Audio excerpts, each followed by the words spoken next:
നീ എന്താ ദിവാസ്വപ്നം കാണുകയാണോ? കാർത്തി കുളിച്ചിട്ട് വന്നതും കാണുന്നത് എന്തോ ആലോചനയിലിരിക്കുന്ന ആദിയെയാണ്. ഡി കൊച്ചേ, ഞാൻ ചോദിച്ചത് നിന്നോടാ. നീ ഇത് ഏത് ലോകത്തിലാ? അവന്റെ ഉച്ചത്തിലുള്ള ശബ്ദം കേട്ടതും ആദി തന്റെ ചിന്തയിൽ നിന്നും ഞെട്ടി ഉണർന്നു. ഏട്ടനെപ്പോ വന്നു? ഞാൻ വന്നിട്ട് കുറെ കാലമായി. അതല്ല, ഏട്ടൻ കുളിക്കാൻ പോയിരുന്നല്ലേ? അതാ ഞാൻ ആദ്യം നിന്ന് തപ്പിത്തടയാൻ തുടങ്ങി. ഉവ്വേ, എനിക്കറിയില്ലേ എൻ്റെ ഈ ഭാര്യയെ. അല്ല, അത് പോട്ടെ, മുൻപ് എൻ്റെ പെണ്ണ് എന്തൊക്കെയോ പ്രതീക്ഷിച്ചിരുന്നല്ലോ, അതെന്താ അത്? അവൻ അല്പം കുസൃതിയോടെ തന്നെ അവളോട് ചോദിച്ചു. അത് കേട്ടതും അവളുടെ മുഖം നാണം കൊണ്ട് ചുവന്നു. അത് കണ്ടവൻ അവളുടെ അരികിലേക്ക് നടന്നെടുത്തു. അവൻ തന്നിലേക്ക് വരുന്നത് കണ്ടതും അവൾ പിന്നിലേക്ക് കാലടികളെ വെച്ചു. എന്താ പെണ്ണെ, നിനക്കെന്നെ പേടിയാണോ? അവളുടെ മുഖഭാവം കണ്ട് അവൻ്റെ സ്വരം അവളുടെ നേരെ ഉയർന്നു. എന്ത് പറയണമെന്നറിയാതെ അവൾ ഒരു നിമിഷം കണ്ണുകൾ അമർത്തി അടച്ചു. ആ നിമിഷം കൊണ്ട് കാർത്തി ആദിയെ തന്നിലേക്ക് ചേർത്ത് പിടിച്ചുകൊണ്ട് മൂർധാവിൽ അമർത്തി ചുംബിച്ചു. എന്തിനാ പെണ്ണെ എന്നെ നീ ഇങ്ങനെ പേടിക്കുന്നത്? ഞാൻ നിനക്ക് സ്വന്തമല്ലേ? അതുപോലെ തന്നെയാണ് നീ എനിക്കും. അത് കേട്ടതും അവൾ അവൻ്റെ നെഞ്ചോരം ചേർന്നു. പിന്നീട് അങ്ങോട്ട് അവരുടെ പ്രണയ നിമിഷങ്ങളായിരുന്നു. കാർത്തിയുടെ പ്രണയത്തിൽ ഉരുകിയൊലിച്ച് അവൾ അവൻ്റെ പ്രണയച്ചൂടിൽ തളർന്നുറങ്ങി. പിറ്റേന്ന് പുലർച്ചെ കിളികളുടെ കളകള ആരവം കേട്ടുകൊണ്ടാണ് അവൾ ഉറക്കമുണർന്നത്. ഉണർന്നതും അവളുടെ നോട്ടം തൻ്റെ അടുത്ത് കിടക്കുന്നവനിലേക്ക് പാഞ്ഞു. അതേ നിമിഷം തന്നെ തലേ ദിവസം നടന്ന പ്രണയവേഴ്ചയുടെ ഏതാനും രസച്ചരടുകൾ ഓർമ്മയിലേക്ക് വന്നതും അവളുടെ മുഖം നാണത്താൽ പൂത്തുലഞ്ഞു. അങ്ങനെ ഓരോന്ന് ഓർത്തിരിക്കുമ്പോഴാണ് കാർത്തി ഉറക്കമുണരുന്നത് പോലെ അവൾക്ക് തോന്നിയത്. ഇനി അവിടെ നിൽക്കുന്നത് പന്തിയല്ലെന്ന് മനസ്സിലാക്കിയ ആദി തൊട്ടടുത്ത നിമിഷം തന്നെ കയ്യിൽ കിട്ടിയ ഡ്രസ്സുമായി അവൾ വാഷ്റൂമിലേക്ക് ഓടി. വാഷ്റൂമിൻ്റെ കണ്ണാടിയുടെ മുൻപിലെത്തിയതും ഒരു നിമിഷം അവൾ അങ്ങനെ തന്നെ നിന്നുപോയി. തലേ ദിവസം നടന്ന പ്രണയ നിമിഷത്തിൻ്റെ ബാക്കി പത്രം എന്ന വണ്ണം അവളുടെ ശരീരത്തിൽ ആകമാനം കാർത്തിയുടെ ദന്തങ്ങൾ മുദ്ര പതിപ്പിച്ചിരുന്നു. അവൾ പോലും അറിയാതെ അവളുടെ കൈവിരലുകൾ ആ മുറിവുകളിലൂടെ ചലിച്ചു. പെട്ടെന്നുണ്ടായ ആ നീറ്റലിൽ അവൾ പൊള്ളി പിടഞ്ഞുപോയി. അങ്ങനെ അല്പനേരം ആ മുറിവുകളൊക്കെ ആസ്വദിച്ച് നിൽക്കുമ്പോഴാണ് ക്ലോക്കിൽ മണി 6 അടിക്കുന്ന ശബ്ദം അവൾ കേട്ടത്. അതോടെ അവൾ ആലോചനയെല്ലാം മാറ്റിവെച്ചുകൊണ്ട് വേഗത്തിൽ കുളിക്കുവാനായി തുടങ്ങി. ഓരോ വെള്ളത്തുള്ളികൾ അവളുടെ ശരീരത്തിൽ പതിയുമ്പോൾ അവൾ ഒരു നിമിഷം നീറ്റലും വേദനയും കൊണ്ട് പിടഞ്ഞു. എന്നാൽ അതിനെയൊന്നും വകവയ്ക്കാതെ അവൾ പെട്ടെന്ന് തന്നെ കുളിച്ചു പുറത്തേക്കിറങ്ങി. അപ്പോഴും കാർത്തി ആ കിടപ്പ് തന്നെയായിരുന്നു. അത് കണ്ടതും ആദിക്കവനോട് അതിയായ വാത്സല്യം തോന്നി. അതുപോലെയായിരുന്നു അവൻ്റെ ആ കുഞ്ഞു മുഖം കാണാൻ. ഇനി ഇങ്ങനെ നിന്ന സമയം പോകുമെന്ന് മനസ്സിലാക്കിയ അവൾ മുടി ഒതുക്കി ചെറിയ രീതിയിലുള്ള ഒരുക്കവും കഴിഞ്ഞ് അവൾ കിച്ചണിലേക്ക് നടന്നു. ഈ സമയം മനക്കിലുള്ളൊരു സ്ത്രീരത്നവും ഉണർന്നിരുന്നില്ല. എന്നാൽ അതൊന്നും തന്നെ ബാധിക്കുന്ന കാര്യമല്ല എന്നുള്ള രീതിയിൽ അവൾ തൻ്റെ പണികളിൽ ഏർപ്പെട്ടു. കാർത്തിയുടെ ഇഷ്ടങ്ങൾ, അതിനായിരുന്നു ആദി മുൻതൂക്കം നൽകിയിരുന്നത്. അതോടൊപ്പം തന്നെ മാധവി മുത്തശ്ശിയുടെയും മുത്തശ്ശൻ്റെയും സാൻവിയുടെയും ഇഷ്ടങ്ങൾ അവൾ മാനിച്ചിരുന്നു. അങ്ങനെ കിച്ചണിൽ തിരക്കിട്ട പണികളിൽ നിൽക്കുമ്പോഴാണ് മാധവി അമ്മയുടെ സ്വരം അവളുടെ കാതിൽ പതിഞ്ഞത്. അല്ല, മോൾ ഇത്ര നേരത്തെ ഉണർന്നോ? അതിന് അവളൊരു കുഞ്ഞു പുഞ്ചിരി അവർക്ക് സമ്മാനിച്ചുകൊണ്ട് ഫ്ലാസ്കിലിരുന്ന ഒരു ഗ്ലാസ് കാപ്പി അവർക്ക് നേരെ നീട്ടി. അതവർ സന്തോഷത്തോടെ സ്വീകരിച്ചു. അല്ല മുത്തശ്ശി, മുത്തശ്ശൻ എഴുന്നേറ്റോ? അവൾ ഓരോ പണികൾ ചെയ്യുന്നതിനിടയിൽ അവരോട് തിരക്കി. ഇല്ല ആദിമോളെ, അതിയാൻ എഴുന്നേക്കാൻ സമയമാകുന്നതേയുള്ളൂ. അല്ല മക്കളെ, ഇന്നലെ എവിടേക്കാണ് പോയത്? അവർ ഒരു പുഞ്ചിരിയോടെ തിരക്കിയതും ആദി കഴിഞ്ഞ ദിവസം നടന്നതൊക്കെ അവരോട് വെളിപ്പെടുത്തി. അതെന്തായാലും നന്നായി മോളെ. ഇനി ചിട്ടിക്കമ്പനിയിലും സൂപ്പർ മാർക്കറ്റിലുമൊക്കെ നിന്റെ ഒരു കണ്ണ് വേണം മോളെ. കാർത്തിമോന് ഒരു ശ്രദ്ധയും ചില സമയത്ത് കാണില്ല. അതുകൊണ്ട് മുത്തശ്ശനും ഇടയ്ക്ക് സ്ഥലങ്ങളിലൊക്കെ പോയിരിക്കാറുണ്ട്. എന്നാൽ മുത്തശ്ശന് പ്രായമായി വരികയല്ലേ, അതുകൊണ്ട് മോള് വേണം എല്ലാ കാര്യങ്ങളിലും ഒരു അടുക്കും ചിട്ടയും ഒക്കെ ഉണ്ടാക്കാൻ. അതുകൊണ്ട് ഇന്നു മുതൽ അവൻ പോകുമ്പോൾ മോളും അവനോടൊപ്പം പോണം. പിന്നെ ഇവിടുത്തെ കാര്യങ്ങളൊക്കെ നോക്കാൻ ലീലയുണ്ടല്ലോ. അത് പിന്നെ മുത്തശ്ശി, എനിക്കിവിടുത്തെ കാര്യങ്ങളൊക്കെ നോക്കാനാ ഇഷ്ടം. കൂടുതലൊന്നും ഞാൻ ആഗ്രഹിക്കുന്നില്ല. അതൊന്നും പറഞ്ഞാൽ ഇനി പറ്റില്ല മോളെ. നീ മനക്കൽ സേതുവിൻ്റെ മരുമകളാണ്. സേതുവിൻ്റെ കാര്യങ്ങളൊക്കെ നോക്കിയിരുന്നത് ഗംഗയായിരുന്നു. സത്യം പറഞ്ഞ ഞങ്ങളുടെ സേതുവിൻ്റെ വിജയത്തിൻ്റെ പിന്നിൽ ഗംഗമോളുടെ കൈകൾ തന്നെയായിരുന്നു. അതുപോലെ കാർത്തിയുടെ വിജയങ്ങൾക്ക് പിന്നിൽ ഇനി മോളുടെ കൈകളായിരിക്കണം. എനിക്ക് ഉറപ്പുണ്ട് കാർത്തിമോനെ നേർവഴിക്ക് നടത്താൻ മോൾക്ക് കഴിയുമെന്ന്. അതിനും മാത്രം തെറ്റുകളൊന്നും കാർത്തിയേട്ടൻ ചെയ്യുന്നില്ല മുത്തശ്ശി. പുറമേ നോക്കുന്നവർക്ക് ഏട്ടനൊരു പ്രശ്നമായി തോന്നാം. എനിക്കും ഏട്ടനെ പറ്റി മോശമായ ചിന്തകളുണ്ടായിരുന്നു. എന്നാൽ അടുത്തിടപഴകിയപ്പോഴാണ് ഏട്ടൻ്റെ മനസ്സ് എനിക്ക് മനസ്സിലാക്കാൻ കഴിഞ്ഞത്. ആ പാവം എന്തെങ്കിലും ചെയ്യുന്നുണ്ടെങ്കിൽ അത് നമുക്കെല്ലാവർക്കും വേണ്ടിയാണ്, ഏട്ടനെ സ്നേഹിക്കുന്നവർക്ക് വേണ്ടിയാണ്. പക്ഷേ ഏട്ടൻ്റെ കുറ്റങ്ങൾ മാത്രം കാണാൻ ആഗ്രഹിക്കുന്നവർക്ക് ഏട്ടൻ ചെയ്യുന്ന നന്മയൊന്നും കാണാൻ കഴിയില്ല മുത്തശ്ശി. അവർ ഏട്ടൻ്റെ കുറ്റങ്ങൾ മാത്രമേ കാണൂ. എനിക്കതൊന്നും അറിയില്ല മോളെ. എൻ്റെ സേതുവിൻ്റെ മോൻ ആരെക്കാളും ഉയരത്തിലെത്തണം. അതാണ് ഈ കിഴവിയുടെ ആഗ്രഹം. അത് കേട്ടതും ആദ്യം അവരെ തന്നിലേക്ക് ചേർത്ത് പിടിച്ചു. എൻ്റെ മുത്തശ്ശിക്കുട്ടി ആഗ്രഹിക്കുന്നത് പോലെ ഒരു നാൾ സംഭവിക്കും. അന്ന് ഏട്ടനെ കുറ്റപ്പെടുത്തുന്നവരൊക്കെ ഏട്ടൻ്റെ ഒരു നോക്കിന് വേണ്ടി കൊതിക്കും. അങ്ങനെ ഒരു കാഴ്ച ഈ ആദി മുത്തശ്ശിക്ക് കാട്ടിത്തരും. അതുപോരെ? അവൾ ഒരു കുഞ്ഞു പുഞ്ചിരിയോടെ പറഞ്ഞു നിർത്തിയതും മാധവി അമ്മ സ്നേഹത്തോടെ അവളുടെ കവിളിൽ ചുംബിച്ചു. ഇതേ സമയം കാർത്തിയും ഫ്രഷായി പുറത്തേക്ക് വന്നു കഴിഞ്ഞിരുന്നു. അങ്ങനെ ഫ്രഷായി ആദി കൊടുത്തിരുന്ന കോഫി നുണഞ്ഞുകൊണ്ടിരിക്കുമ്പോഴാണ് സത്യൻ ചാടിത്തുള്ളി അവിടേക്ക് കടന്നു വന്നത്. കാർത്തി അത് കണ്ടെങ്കിലും അതിന് കൂടുതൽ ഇമ്പോർട്ടൻസ് കൊടുക്കാതെ കോഫി കുടിക്കുന്നതിൽ ശ്രദ്ധ കേന്ദ്രീകരിച്ചു. തന്നെ അവൻ ശ്രദ്ധിക്കുന്നില്ല എന്ന് മനസ്സിലാക്കിയ സത്യന് തൻ്റെ ദേഷ്യം നിയന്ത്രിക്കാൻ കഴിയുന്നതിലുമപ്പുറമായി. കാർത്തി! അയാൾ അല്പം ദേഷ്യത്തോടെ വിളിച്ചു. അത് കേട്ടതും അവൻ എന്താണെന്നർത്ഥത്തിൽ അയാളെ ഒന്ന് നോക്കി. എന്താ കാർത്തി നിന്റെ ഉദ്ദേശം? അയാൾ ഗൗരവത്തോടെ അവനോട് ചോദിച്ചു. എന്തുദ്ദേശം? അവനും അതേ നാണയത്തിൽ തന്നെ തിരിച്ചും ചോദിച്ചു. ഓ, നീ കെട്ടിക്കൊണ്ടുവന്ന അവളെ ചിട്ടി ഓഫീസിലും സൂപ്പർ മാർക്കറ്റിലും കൊണ്ടുപോയി കുടിയിരുത്തേൻ്റെ ഉദ്ദേശം എന്താണെന്നാണ് എനിക്കറിയേണ്ടത്.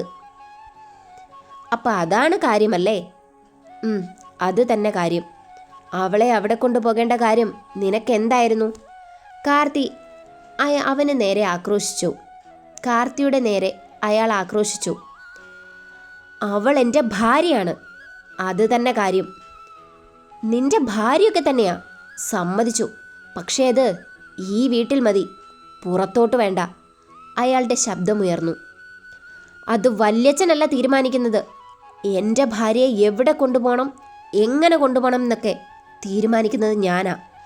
പിന്നെ വല്യച്ഛൻ്റെ ഭാര്യയുടെയോ മക്കളുടെ കാര്യത്തിൽ ഞാൻ ഇടപെടാൻ വരുന്നില്ലല്ലോ. അതുപോലെ എൻ്റെ കുടുംബകാര്യത്തിലും നിങ്ങൾ ഇടപെടരുത്. എനിക്കതിഷ്ടമല്ല. അവൻ അവരോട് തുറന്നടിച്ചു. അത് കേട്ട് അവിടേക്ക് വന്ന രാധികയുടെ ശബ്ദമുയർന്നു. അതോടെ മാധവിയമ്മയും ആദിയും സാൻവിയും ആ കുടുംബത്തിലെ മറ്റുള്ളവരുമൊക്കെ ആ പ്രശ്നം നടക്കുന്നിടത്തേക്ക് കടന്നു വന്നു. എല്ലാവരെയും കണ്ടതും രാധികയുടെ സ്വരം കുറച്ചുകൂടി ഉച്ചത്തിലുയർന്നു.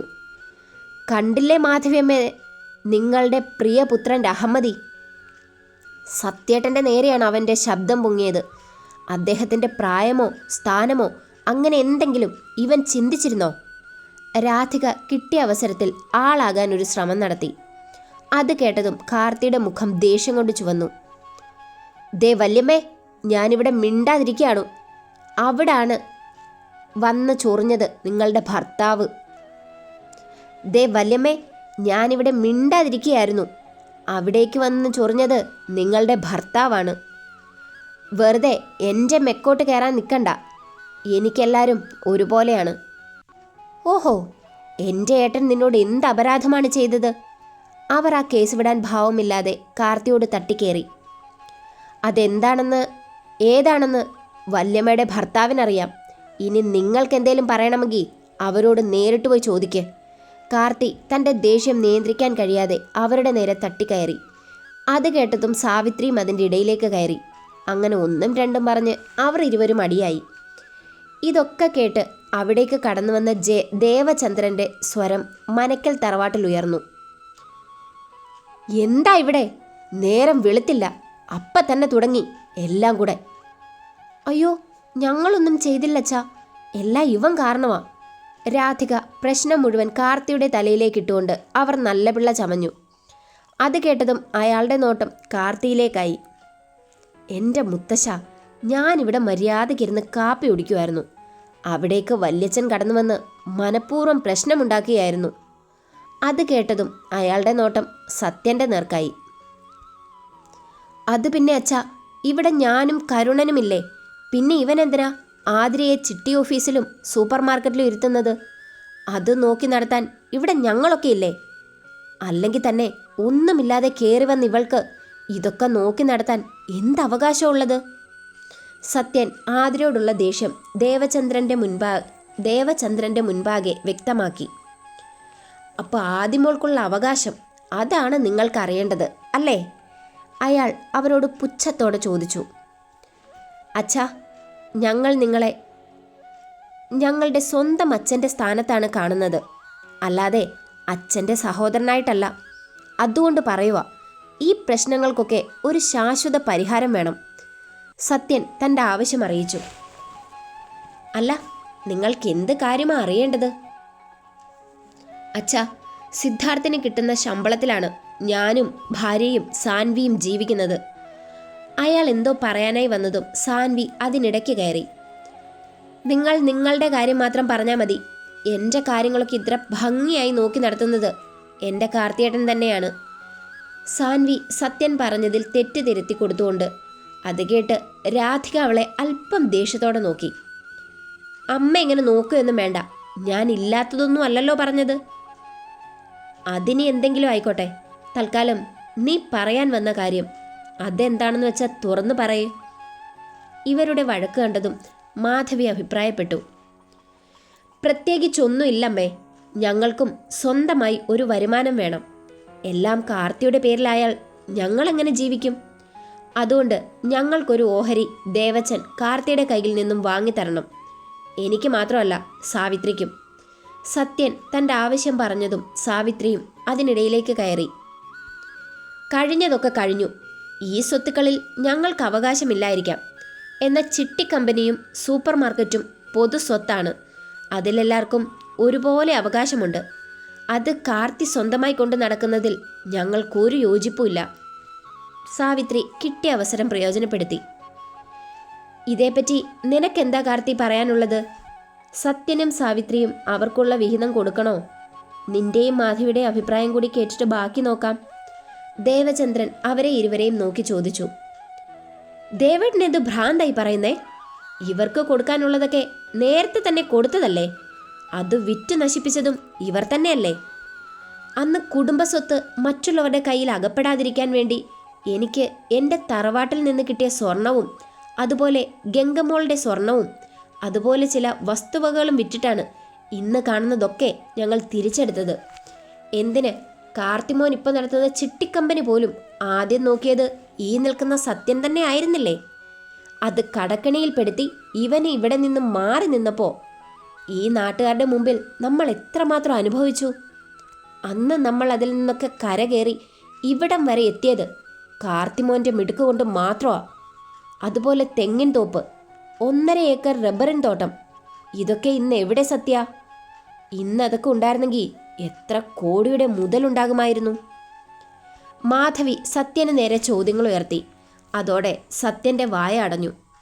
എന്താ, നിനക്കൊന്നും പറയാനില്ലേ എന്ന് കരുതി എവിടുന്നോ കയറി വന്ന് ഇവളെ ഇവിടുത്തെ മഹാറാണിയായി വാഴിക്കാൻ കഴിയില്ല. അതിന് ഞങ്ങളൊന്നും സമ്മതിക്കത്തുമില്ല. അതിന് നിന്റെയൊക്കെ സമ്പാദ്യത്തിലല്ല ഇവളിവിടെ കഴിയുന്നത്. ഇതെൻ്റെ വീടാണ്. ഇപ്പോൾ എനിക്കുള്ളതൊക്കെ ഇവൾക്ക് കൂടിയാണ്. ഓഫീസിലും സൂപ്പർ മാർക്കറ്റിലുമൊക്കെ ഇവളുടെ സാന്നിധ്യം നിരന്തരം ഉണ്ടാകും. നിങ്ങൾക്കെന്താ ചെയ്യാൻ പറ്റുന്നതെന്ന് വെച്ചാൽ ചെയ്തോ. കാർത്തി അവരെ വെല്ലുവിളിച്ചു. ഇത് ഞങ്ങൾ സമ്മതിക്കില്ല. കാർത്തി സൂപ്പർ മാർക്കറ്റും ചിട്ടിക്കമ്പനിയുമൊക്കെ ഞങ്ങൾക്കൂടെ അവകാശപ്പെട്ടതാണ്. അല്ലെന്ന് പറയാൻ ആർക്കും കഴിയില്ല. ഓ, ആയിക്കോട്ടെ സാവിയമ്മേ. അല്ല, ഈ പറയുന്ന അവകാശമൊന്നും ചിട്ടിക്കമ്പനി കടത്തിലായിരുന്നപ്പോൾ ഞാനാരെയും കണ്ടിരുന്നില്ല. അത് നഷ്ടപ്പെട്ടു പോകാതിരിക്കാൻ ഞാൻ നിങ്ങളുടെയൊക്കെ വീടിന് മുൻപിൽ വന്നതോർമ്മയുണ്ടോ? അവൻ അവരോട് പുച്ഛത്തോടെ ചോദിച്ചു. അതുകൂടെ കേട്ടതോടെ ഇനി അവിടെ നിന്നിട്ട് കാര്യമില്ലെന്ന് മനസ്സിലാക്കിയ സാവിയും രാധികയും കാർത്തിയെ ഒന്ന് തുറച്ചു നോക്കിയതിന് ശേഷം അകത്തേക്ക് നടന്നു. എന്താ, വല്യച്ഛൻ ഇനിയും അവകാശം വേണോ? അയാളുടെ നിൽപ്പ് കണ്ടതും കാർത്തി പുച്ഛത്തോടെ ചോദിച്ചു. അതിന് മറുപടിയൊന്നും പറയാതെ അയാൾ അവനെ ദേഷിച്ചു നോക്കി. വല്യച്ഛൻ ഇങ്ങനെ നോക്കുകയൊന്നും വേണ്ട. ഈ ചിട്ടിക്കമ്പനി ഇപ്പം കാണുന്നത് പോലെ ആക്കുവാൻ ഞാൻ ഒരുപാട് കഷ്ടപ്പെട്ടിട്ടുണ്ട്. ആ കഷ്ടപ്പാടുകളൊക്കെ നിങ്ങൾ എനിക്ക് തിരികെ തന്ന ഞാൻ ഈ ചിട്ടിക്കമ്പനി നിങ്ങളുടെ പേരിലാക്കി തരാം. അല്ലാതെ തഞ്ചത്തിൽ എൻ്റെ കയ്യിൽ നിന്നും നേടിയെടുക്കാമെന്ന് വല്യച്ഛൻ സ്വപ്നത്തിൽ പോലും കരുതണ്ട. ഒന്നുമില്ലായ്മയിൽ നിന്ന് ഈ കാർത്തി നേടിയെടുത്തതാണ് ഈ കാണുന്നതെല്ലാം. അതുകൊണ്ട് തന്നെ അത് നഷ്ടപ്പെടാതെ സൂക്ഷിക്കേണ്ടതും എൻ്റെ ഉത്തരവാദിത്തം തന്നെയാണ്. അത് ഭംഗിയായി ചെയ്യാൻ എനിക്കാരുടെയും സഹായം ആവശ്യമില്ല. പിന്നെ എൻ്റെ ഭാര്യ, അവൾ എൻ്റെ പാതിയാണ്, എൻ്റെ സ്വത്തിൻ്റെ എല്ലാം ഏക അവകാശി. ആ അവളെ ഇതിൽ നിന്നുമൊക്കെ വിലക്കി നിർത്താൻ വല്യച്ഛൻ്റെ ഈ നാവുകൊണ്ട് സാധിക്കുകയില്ല. അതുകൊണ്ട് ഇനി ഇതുപോലുള്ള ഡയലോഗുമായി എൻ്റെ മുൻപിലേക്ക് വരരുത്. ചിലപ്പോൾ സ്ഥാനം മറന്ന് ഞാൻ പ്രതികരിച്ചെന്നിരിക്കും. അത്രയും പറഞ്ഞുകൊണ്ട് കാർത്തി അവിടെ നിന്നും എഴുന്നേറ്റ് സ്വന്തം റൂമിലേക്ക് പോയി. പോകുന്നയിടയിൽ ആദ്യം ഒന്ന് നോക്കി മുകളിലേക്ക് ക്ഷണിക്കാനും അവൻ മറന്നിരുന്നില്ല. അവൻ അവിടെ നടന്നു നീങ്ങിയതും ഇനി അവിടെ നിന്നിട്ട് കാര്യമില്ലെന്ന് മനസ്സിലാക്കിയ സത്യൻ ആരെയും നോക്കാതെ പുറത്തേക്ക് ഇറങ്ങിപ്പോയി. അത് കണ്ടതും ആദ്യ അല്പം പേടിയോടെ മാധവി മുത്തശ്ശിയെ നോക്കി. ഇതൊന്നും കണ്ട് എൻ്റെ കുട്ടി പേടിക്കണ്ട, ഇതൊക്കെ ഇടയ്ക്കിടയ്ക്ക് ഇവിടെ ഉണ്ടാകാറുള്ളതാ. മോൾ എന്തായാലും കാർത്തിയുടെ അരികിലേക്ക് ചെല്ലാൻ നോക്ക്. അവൻ ഓഫീസിൽ പോകേണ്ടതല്ലേ, മോളും അവൻ്റെ കൂടെ പോണം. ഇതൊന്നും കേട്ട് പേടിച്ച് മാറി നിൽക്കേണ്ടവളല്ല നീ. കാർത്തിമോൻ പറഞ്ഞതുപോലെ ഈ കാണുന്ന സ്വത്തിലൊക്കെ നിനക്കും അവകാശമുണ്ട്. ആ ബോധത്തോടെ വേണം ഇനി നീ നടക്കാൻ. മാധവിയമ്മ അവളെ ഓർമ്മിപ്പിച്ചുകൊണ്ട് അവിടെ നിന്നും നടന്നു നീങ്ങി. അതേ ഏട്ടത്തി, മുത്തശ്ശി പറഞ്ഞത് തന്നെയാണ് എനിക്കും പറയാനുള്ളത്. ഏട്ടൻ്റെ റൈറ്റ് ഹാൻഡായി ഏട്ടത്തി എപ്പോഴും എൻ്റെ ഏട്ടൻ്റെ കൂടെ ഉണ്ടാകണം. സാൻവിയും അതേ കാര്യം തന്നെ അവളോട് എടുത്തു പറഞ്ഞുകൊണ്ട് മാധവി മുത്തശ്ശിയുടെ റൂം ലക്ഷ്യം വെച്ച് മുന്നോട്ട് നടന്നു. അല്പനേരത്തിന് ശേഷം, എൻ്റെ ആദി, നീ ഇതുവരെ റെഡി ആയില്ലേ? ഞാൻ വരണോ കാർത്തിയേട്ടാ? അതെന്താ ആദി, ഞാൻ ഇത്രയും പറഞ്ഞിട്ടും ഇതുപോലൊരു ചോദ്യം? വേണ്ട കാർത്തിയേട്ടാ, ഞാൻ വന്നാൽ ഇവിടെ ആർക്കും ഇഷ്ടപ്പെടില്ല. വെറുതെ എന്തിനാ? ഇപ്പം തന്നെ ഞാൻ കാരണം ഒരുപാട് പ്രശ്നങ്ങളുണ്ട്. എൻ്റെ കൊച്ചേ, പ്രശ്നങ്ങളൊക്കെ എല്ലായിടത്തും ഉണ്ടാകും. അതിനെയൊക്കെ ഒരു പുഞ്ചിരി കൊണ്ട് നേരിടണം. പിന്നെ വല്യച്ഛനും വല്ലമ്മയും പറയുന്നത് കേട്ട് നീ മാറി നിൽക്കേണ്ട കാര്യമില്ല. ഇതെൻ്റെ വീടാണ്, അതുപോലെ അതെൻ്റെ സ്ഥാപനങ്ങളും. അതുകൊണ്ട് എൻ്റെ മോൾ കൂടുതൽ ചിന്തിക്കാൻ നിൽക്കാതെ വേഗം റെഡിയായിട്ട് താഴേക്ക് വാ. താഴെ നമ്മുടെ ദേവച്ചൻ്റെ റൂമിൽ ഞാനുണ്ടാകും. അത്രയും പറഞ്ഞുകൊണ്ട് കാർത്തി താഴേക്ക് പോയി. ഇനി പറഞ്ഞിട്ട് ഒരു കാര്യവുമില്ലെന്ന് മനസ്സിലാക്കിയ ആദി കമ്പനിയിലേക്ക് പോകാനായി ഡ്രസ്സുമായി വാഷ്റൂമിലേക്ക് കയറി. അങ്ങനെ ദിവസങ്ങൾ കടന്നുപോയി. ആദ്യം കാർത്തിയോടൊപ്പം അവൻ്റെ ഓഫീസ് കാര്യത്തിലും സൂപ്പർ മാർക്കറ്റിലുമൊക്കെ പൂർണ്ണ മനസ്സോടെ പോകുവാൻ തുടങ്ങി. ആദ്യമൊക്കെ ഇതിൻ്റെ പേരിൽ മനക്കൽ തറവാട്ടിൽ എന്നും വഴക്കായിരുന്നു. എന്നാൽ കാർത്തിയുടെ നിഴൽവട്ടം കണ്ട പിന്നെ ആരും വാ തുറക്കില്ല. അവനില്ലെങ്കിൽ ആദിയെ എങ്ങനെയൊക്കെ വേദനിപ്പിക്കാമോ അതുപോലെയൊക്കെ വേദനിപ്പിക്കാൻ രാധികയും സാവിയും ഒരുപോലെ ശ്രമിച്ചുകൊണ്ടിരുന്നു. പതുക്കെ പതുക്കെ ആദിയും അതിനോടൊക്കെ പൊരുത്തപ്പെട്ടു തുടങ്ങി. രാധിക 4 പറഞ്ഞ ആദി അതിൻ്റെ ഇരട്ടി പറയാൻ തുടങ്ങിയതോടെ വിഷയം വേറെ പലതുമാക്കി മാറ്റുവാനുള്ള ശ്രമത്തിലായി രാധികയും സാവിയും. അങ്ങനെ പതിവ് പോലെ ഓഫീസിലേക്ക് പോകാനുള്ള തയ്യാറെടുപ്പിലാണ് ആദിയും കാർത്തിയും. എൻ്റെ ആദി, നിന്റെ ഒരുക്കമൊക്കെ കഴിഞ്ഞില്ലേ? ഇപ്പം സമയം എത്രയെന്നാണ് നിന്റെ വിചാരം? കാർത്തി തിടുക്കം കൂട്ടി. എൻ്റെ കാർത്തിയേട്ടാ, നിങ്ങൾക്ക് വെറുതെ പോയി ചിട്ടി ഓഫീസിൽ ഇരുന്നാൽ മതി. എനിക്കത് പറ്റുമോ? രാവിലത്തെ ഭക്ഷണം ഉണ്ടാക്കണം, മാധവി മുത്തശ്ശിക്ക് വയ്യാതിരിക്കുകയല്ലേ, അവരുടെ കാര്യങ്ങൾ നോക്കണം, പിന്നെ മുത്തശ്ശൻ, അതിൻ്റെ കൂടെ സൂപ്പർ സൂപ്പർ മാർക്കറ്റിലെ കണക്കുകൾ വേറെ. അതിൻ്റെ ഇടയ്ക്ക് നിങ്ങൾ ഇതുപോലത്തെ വർത്താനം എന്നോട് പറയരുത്. നിങ്ങളെക്കാൾ കൂടുതൽ പണി ഞങ്ങൾ പെണ്ണുങ്ങൾ ഇവിടെ ചെയ്യുന്നുണ്ട്. ആദ്യം അവനെ ഓർമ്മിപ്പിച്ചതും കാർത്തി അതോടെ സൈലൻ്റായി. പിന്നെ എന്തോ ഒന്ന് ഓർത്തതുപോലെ ഒരു കള്ളച്ചിരിയോടെ അവൻ അവളുടെ പിന്നിൽ നിന്നും പുണർന്നു. എന്താണ് പെട്ടെന്നുള്ള ഈ സ്നേഹത്തിൻ്റെ പിന്നിൽ? അവൾ അരയിലെ അവൻ്റെ കൈവിരലിൽ ഒന്ന് തട്ടിക്കൊണ്ട് ചോദിച്ചു. എൻ്റെ കൊച്ച് കണ്ടുപിടിച്ചു. പിന്നെ പിടിക്കാതെ? ഞാൻ നിങ്ങളെ കാണാൻ തുടങ്ങിയത് ഇന്നോ ഇന്നലെയോ അല്ലല്ലോ. അതുകൊണ്ട് സംഭവം എന്താണെന്ന് എൻ്റെ മോനങ്ങ് തുറന്നു പറ. അത് പിന്നെ അതൂട്ടി, ഞാനില്ലേ? നിങ്ങളുണ്ട്, ബാക്കി പറ. അത് പിന്നെ ക്രിസ്റ്റിയും ഇന്ദ്രനുമൊക്കെ എന്നെ വിളിച്ചിരുന്നു. അവർക്ക് 2 ദിവസത്തെ ലീവ് കിട്ടി. അതുകൊണ്ട് എന്നോട് ആ സമയം അവിടേക്ക് ചെല്ലാനായി അവന്മാർ നിർബന്ധിക്കുവോ പെണ്ണേ? ഞാൻ വരുന്നില്ലെന്നൊക്കെ അവന്മാരോട് പറഞ്ഞു. പക്ഷെ അവന്മാർ കേൾക്കണ്ടേ? എനിക്ക് നീ വരുന്നതിന് മുൻപ് എൻ്റേതെന്ന് പറയാൻ അവരൊക്കെ ഉണ്ടായിരുന്നുള്ളൂ. അതുകൊണ്ട് തന്നെ അവരോട് പറ്റില്ലെന്ന് പറയാനും എനിക്ക് കഴിയില്ല. ഞാൻ എന്താ ആദി ചെയ്യുക? നിന്നെ പിരിഞ്ഞ് 2 ദിവസം പോലും എനിക്ക് നിൽക്കാൻ കഴിയുമെന്ന് തോന്നുന്നില്ല. അത്ര ബുദ്ധിമുട്ടാണെങ്കിൽ എൻ്റെ കാർത്തിയേട്ടൻ പോണ്ട, ഞാൻ അവരെ വിളിച്ച് പറയാം. അത് മാത്രമല്ല, ഏട്ടൻ എവിടെ പോയാ ചിട്ടിക്കമ്പനിയുടെ കാര്യം ആര് നോക്കും? അതിനല്ലേ മോളെ നീ ഉള്ളത്. അപ്പം സൂപ്പർ മാർക്കറ്റിലെ കാര്യമോ? എടാ, രണ്ടിലും നിന്റെ ഒരു ശ്രദ്ധ ഉണ്ടായാൽ മതി. നിന്നെ കൊണ്ട് പറ്റുമോ ആദി? അപ്പോൾ എൻ്റെ മോന് പോയേ പറ്റുമല്ലേ? അവൻ്റെ സോപ്പിടിയിൽ കണ്ട് ആദി അവനോട് തുറന്നു ചോദിച്ചു. വേണ്ട ആദി, നിനക്കിഷ്ടമില്ലെങ്കിൽ ഞാൻ പോകുന്നില്ല. കാർത്തി ഒറ്റ വാക്കിൽ ഉത്തരം പറഞ്ഞതും ആദി ഒരു കുഞ്ഞു പുഞ്ചിരിയോടെ അവൻ്റെ തോളിൽ കൈകൾ ചേർത്തു. ഏട്ടൻ പോയിട്ട് വാ, ഒരുപാട് ആഗ്രഹിച്ചതല്ലേ. ആദി അവന് പോകാനുള്ള സമ്മതമേകി. വേണ്ട ആദി, നിനക്ക് താല്പര്യമില്ലെങ്കിൽ ഞാൻ പോകുന്നില്ല. എന്തായാലും നിന്നെ വെറുപ്പിച്ചിട്ട് പോകാൻ ഞാൻ ആഗ്രഹിക്കുന്നില്ല. അങ്ങനൊന്നുമില്ല കാർത്തിയേട്ടാ, എനിക്ക് മനസ്സിലാകും ഏട്ടൻ്റെ മനസ്സ്. ഇടയ്ക്ക് നിങ്ങൾ ഇതുപോലെ ഒത്തുകൂടാറുള്ള കാര്യങ്ങളൊക്കെ മാധവി മുത്തശ്ശി എന്നോട് പറഞ്ഞിരുന്നു.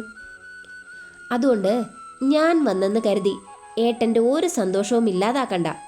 ധൈര്യമായിട്ട് പോയിട്ട് വാ. അതുവരെ ചിട്ടിക്കമ്പനിയും സൂപ്പർ മാർക്കറ്റും ഞാൻ ഭംഗിയായി തന്നെ നോക്കിക്കോളാം. ആദ്യം അവന് പൂർണ്ണ സമ്മതമേകി. അങ്ങനെ സംസാരിച്ച് പരസ്പരം കാര്യങ്ങൾ തീരുമാനിച്ച ശേഷം അവർ ഇരുവരും ഓഫീസിലേക്ക് പോകുവാൻ തയ്യാറായി പുറത്തേക്ക് വന്നു. ഈ കാഴ്ചയൊക്കെ കണ്ട് ദഹിക്കാതെ രാധികയും സാവിയും അവിടെ ഉണ്ടായിരുന്നു. മക്കളെ, വല്ലതും കഴിച്ചിട്ടാണോ പോന്നേ? പതിവ് പോലെ യാത്ര പറയാൻ ചെന്ന ആദിയോടും കാർത്തിയോടും മാധവി മുത്തശ്ശി തിരക്കി. അതേ മുത്തശ്ശി, ഞങ്ങൾ കഴിച്ചു. മുത്തശ്ശൻ വരുമ്പോഴേക്കും ഭക്ഷണം കഴിക്കാൻ പറയണം. ഞാനതെടുത്ത് കാസറോളിൽ വെച്ചിട്ടുണ്ട്. ശരി മോളെ, അദ്ദേഹം വരാൻ കുറച്ച് വൈകും. കമ്മിറ്റിക്കാരുടെ എന്തോ മീറ്റിംഗ് ഒക്കെ ഉണ്ട്. ക്ഷേത്രത്തിലെ ഉത്സവമൊക്കെ അടുത്ത് വരാറായില്ലേ? എന്തായാലും മുത്തശ്ശൻ വരുമ്പോൾ മുത്തശ്ശി ഭക്ഷണം എടുത്ത് കഴിക്കാൻ പറയണം. ഇന്നലെ എടുത്തു വച്ചത് അതുപോലെ തന്നെ കാസറോളിൽ ഉണ്ടായിരുന്നു. ഇങ്ങനെ കഴിക്കാതിരുന്ന മുത്തശ്ശൻ്റെ ആരോഗ്യമാണ് ഇല്ലാതാകുന്നത്. ഞാൻ പറഞ്ഞതാ മോളെ, അദ്ദേഹം കേൾക്കണ്ടേ? ഇന്നും ഇത് തന്നെ തുടരാനാണെങ്കിൽ മുത്തശ്ശി എൻ്റെ ഫോണിലേക്ക് ഒന്ന് വിളിച്ചാൽ മതി. ഇതങ്ങനെ വിടാൻ പറ്റുന്ന ഒന്നല്ലല്ലോ. ഷുഗറിൻ്റെയും പ്രഷറിൻ്റെയും ഒക്കെ മരുന്ന് കഴിക്കുന്ന ആളാണ്. ആദ്യം അവരോട് പറഞ്ഞുകൊണ്ട് പോകാനായി പുറത്തേക്കിറങ്ങിയതും ഒരു കാർ വന്ന് നിന്നതും ഒരുമിച്ചായിരുന്നു. കാറിൻ്റെ ശബ്ദം കേട്ട് സാൻവിയും അതേസമയം പുറത്തേക്ക് വന്നിരുന്നു. കാറിൽ നിന്നും ഇറങ്ങുന്നവരെ കണ്ടതും സാൻവി ആദിയുടെ ചെവി കടിച്ചു തിന്നാൻ തുടങ്ങി. ആ വരുന്നത് ലോകപാരകളാ. അതെന്താ സാൻവി മോളെ? അതാണ് കരുണനമ്മാവൻ്റെ അനിയത്തി കലയും അവരുടെ മോൾ കല്യാണിയും. തള്ളയ്ക്കും മോൾക്കും മനക്കല സ്വത്തിലൊരു നോട്ടം ഉണ്ടായിരുന്നു. ഇപ്പം ഇതുങ്ങളെ ഇവിടേക്ക് വിളിച്ചു വരുത്തിയത് സാവിയമ്മായി ആയിരിക്കും. എന്തിന്? വേറെ എന്തിന്? ഏട്ടത്തിയുടെ കെട്ടിയവനെ അടിച്ചു മാറ്റാൻ. അങ്ങനെ അവർ ഓരോന്ന് പറഞ്ഞു നിൽക്കുമ്പോഴാണ് അകത്ത് നിന്ന് സാവി അവരെ ഇടിച്ചു തള്ളി പുറത്തേക്കിറങ്ങിയത്. ആദ്യം മുന്നോട്ടൊന്നാഞ്ഞു, എങ്കിലും സാൻവി അവളെ പിടിച്ചു നിർത്തി. ഇവരെ ഞാൻ... അത് കണ്ടതും കാർത്തി അവരോ ദേഷ്യപ്പെടാനായി ഒരുങ്ങിയതും ആദ്യം അവനെ പിടിച്ചു നിർത്തി. വേണ്ടേട്ടാ, എന്തൊക്കെ പറഞ്ഞാലും അവർ നമ്മുടെ ഗസ്റ്റാണ്. അത് മറന്ന് പ്രവർത്തിക്കരുത്. അങ്ങനെ അവർ മൂവരും പരസ്പരം പതിയെ സംസാരിച്ചുകൊണ്ടിരിക്കുമ്പോഴാണ് കല അവരുടെ മുൻപിലേക്ക് വന്നത്. ഇതാണ് മനക്കലെ മരുമകൾ അല്ലേ സാവി? കല പുച്ഛത്തോടെ സാവിയോട് ചോദിച്ചു. എന്തേ, കല ആൻറ്റിക്ക് ഇഷ്ടപ്പെട്ടില്ലേ? സാൻവി ഓൺ ദ സ്പോട്ടിൽ തന്നെ അവരോട് ചോദിച്ചു. എന്നാൽ അതിന് മറുപടി പറയാൻ നിൽക്കാതെ അവർ കാർത്തിയുടെ നേരെ തിരിഞ്ഞു. എന്നാലും എൻ്റെ കാർത്തിമോനെ, നിനക്ക് കുറച്ചെങ്കിലും കാണാൻ മെനയുള്ളൊരു പെണ്ണിനെ കെട്ടായിരുന്നു. ഇതിപ്പോ ഈ പെണ്ണിനെ കണ്ടാൽ തന്നെ അന്നത്തെ ദിവസം പോകാം. നീ എങ്ങനെയാ മോനെ ഇതിൻ്റെ മോന്ത കണി കണ്ടുണരുന്നത്? അവർ ആദിയെ കാർത്തിയുടെ മുന്നിൽ നിർത്തി പരിഹസിച്ചു. അത് കേട്ടതും കാർത്തിയുടെ മുഖം ദേഷ്യത്തിൽ ചുവന്നു. അത് കണ്ട് അവൻ്റെ ദേഷ്യം നിയന്ത്രിക്കാനായി ആദി അവൻ്റെ വിരലുകളിൽ തൻ്റെ വിരലുകൾ കോർത്തു. എന്നാൽ കാർത്തി മറുപടിയൊന്നും പറയുന്നില്ല എന്ന് കണ്ടതും കല അവരുടെ വായിൽ തോന്നിയ പലതും വിളിച്ചു പറയുവാൻ തുടങ്ങി. ഓ, കലയാൻറ്റിക്ക് അപ്പം സ്വന്തം കെട്ടിയവനെയും പുച്ഛമായിരിക്കുമല്ലോ. കാർത്തി തൻ്റെ ദേഷ്യം നിയന്ത്രിക്കാൻ കഴിയാതെ അവർക്ക് മുന്നിൽ തിരിച്ചടിച്ചു. അത് കേട്ടതും അവരവനെ മിഴിച്ചു നോക്കി. അല്ല, എൻ്റെ ഭാര്യയുടെ നിറം തന്നെയാണല്ലോ നിങ്ങളുടെ ഭർത്താവിനും. ഇവളെക്കാട്ടിലും കറുത്തിട്ടാണെന്ന് പറയാം. എന്നിട്ടും കറുപ്പിനെ നിങ്ങൾ ഇത്രയധികം വെറുക്കുന്ന നിങ്ങൾ എങ്ങനെയാണ് അദ്ദേഹത്തെ പ്രണയിച്ച് വിവാഹം കഴിച്ചത്? അതോ അദ്ദേഹത്തിൻ്റെ പേരിലുള്ള പണവും സ്വത്തുവകകളുമാണോ നിങ്ങളുടെ കണ്ണിൽപ്പെട്ടത്? അവനും അതേ പുച്ഛഭാവത്തോടെ തന്നെ അവരോട് ചോദിച്ചു.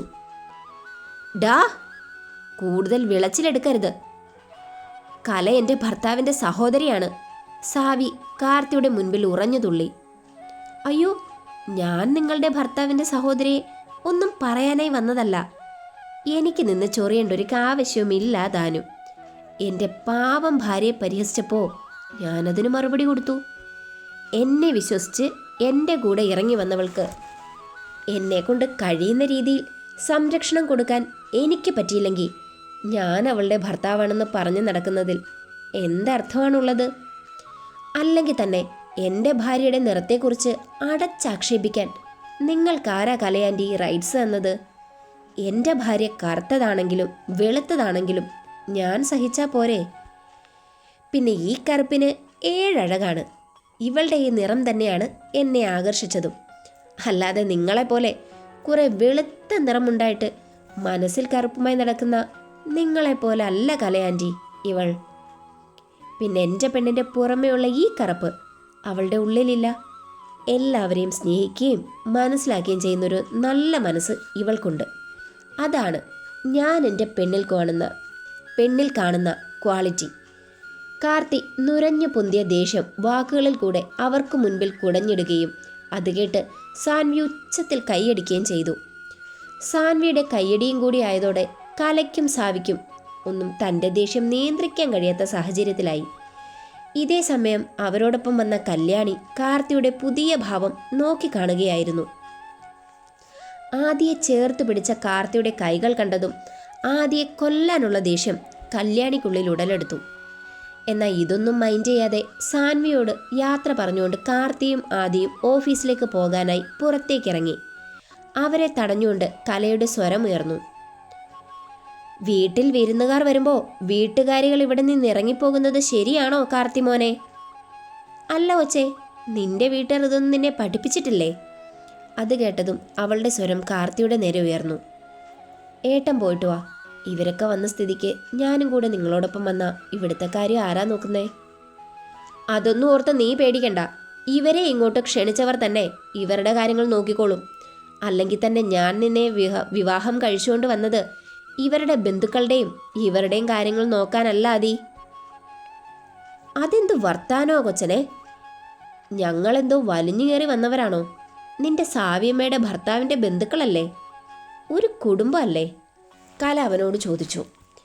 അങ്ങനെ ഒരു ചിന്ത നിങ്ങൾക്കുണ്ടായിരുന്നേ എൻ്റെ ഭാര്യയെ നിങ്ങൾ ഇത്രയും പേരുടെ മുന്നിൽ നിർത്തി അപമാനിക്കുമായിരുന്നോ? അവൻ അവരോട് പുച്ഛത്തോടെ ചോദിച്ചുകൊണ്ട് പുറത്തേക്കിറങ്ങി. പിന്നെ എന്തോ ഓർത്ത പോലെ അവർക്ക് നേരെ തിരിഞ്ഞു. എന്തായാലും സഹോദരനെയും അദ്ദേഹത്തിൻ്റെ ഭാര്യയും കാണാൻ വളരെ ദൂരത്തുനിന്ന് വന്നതല്ലേ. അതുകൊണ്ട് അമ്മയും മോളും പോയി ഫ്രഷായി വല്ലതും പോയി കഴിക്കാൻ നോക്ക്. എന്നിട്ടാകാം ഇനിയുള്ള ചർച്ച. അത്രയും പറഞ്ഞുകൊണ്ട് അവൻ ആദ്യം കൂട്ടി അവിടെ നിന്നിറങ്ങി. എന്ത് ചെയ്യാനാ കലേ, ഇതാണ് ഇവിടുത്തെ അവസ്ഥ. ആ പോയ മുതലുണ്ടല്ലോ, കാർത്തിയെ പാടെ മാറ്റി. അതിനൊക്കെ സ്തുതി പാടാൻ ഇവളെ പോലെ കുറച്ചാളുകളും. സാൻവിയെ നോക്കി പറഞ്ഞതും അവൾ അവരെയൊക്കെ നോക്കിക്കൊണ്ട് പുച്ഛത്തോടകത്തേക്ക് നടന്നു. കണ്ടില്ലേ സാവിയേട്ടത്തി അവളുടെ ധിക്കാരം. ഇതൊന്നും അധിക നാൾ വെച്ചു പൊറുപ്പിക്കരുത്, അത് നമുക്ക് തന്നെ ആപത്താണ്. കല വന്ന പാടെ സാവിയെ ഉപദേശിക്കാൻ തുടങ്ങി. നമുക്കെന്ത് ചെയ്യാൻ പറ്റും കലേ? ഈ വീട്ടിൽ രാധികേട്ടത്തിയേക്കാളും സത്യേട്ടനേക്കാളും അധികാരവും അവകാശവും കാർത്തി ഇവൾക്ക് കൊടുത്തിട്ടുണ്ട്. അതുപോലെ മാധവിയമ്മയും ദേവച്ചനും. അതൊക്കെ മാറ്റിയെടുക്കാനല്ലേ ഞാനും മോളും ഇവിടേക്ക് വന്നത്. ഞങ്ങൾ ഇവിടുന്ന് പോകുന്നതിന് മുൻപ് ഈ പ്രശ്നങ്ങൾക്കൊക്കെ ഒരു പരിഹാരം കണ്ടെത്തിയിരിക്കും. കല അവൾക്ക് വാക്ക് നൽകിയതും അവിടെ മറ്റൊരു ശബ്ദമുയർന്നു. ഉണ്ടാക്കണം കലേ, ഇനി എൻ്റെ പ്രതീക്ഷ നിന്നിലാണ്. ഇതൊക്കെ കേട്ട് അവിടേക്ക് വന്ന രാധികയുടെ സ്വരം. രാധികയെ കണ്ടതും കലയുടെ മുഖം പൂനില ഉദിച്ചതുപോലെ വിടർന്നിരുന്നു. എൻ്റെ രാധികേച്ചി, നിങ്ങളെ കണ്ടിട്ട് എത്ര കാലമായി? നിങ്ങൾക്ക് മങ്ങാട്ടേക്കൊന്ന് വന്നൂടെ? എൻ്റെ കലയെ വരാൻ താല്പര്യമില്ലാത്തതുകൊണ്ടൊന്നും അല്ല. സത്യൻ്റെ ബിസിനസ്സൊക്കെ ആകെ തകർന്നതോടെ പരിങ്ങലിലായിരുന്നു ഞങ്ങളുടെ ജീവിതം. കാർത്തിയാണെ അവൻ്റെ സ്ഥാപനത്തിലോട്ട് ഞങ്ങളെ ഒന്നും കയറ്റത്തില്ല താനും. അയ്യോ, എന്നിട്ടോ? പിന്നെ എൻ്റെ അച്ഛനും ഏട്ടനും കൂടി എനിക്കിവിടെ അടുത്തൊരു ഷോപ്പിൽ അക്കൗണ്ടൻ്റായി ജോലി വാങ്ങി തന്നു.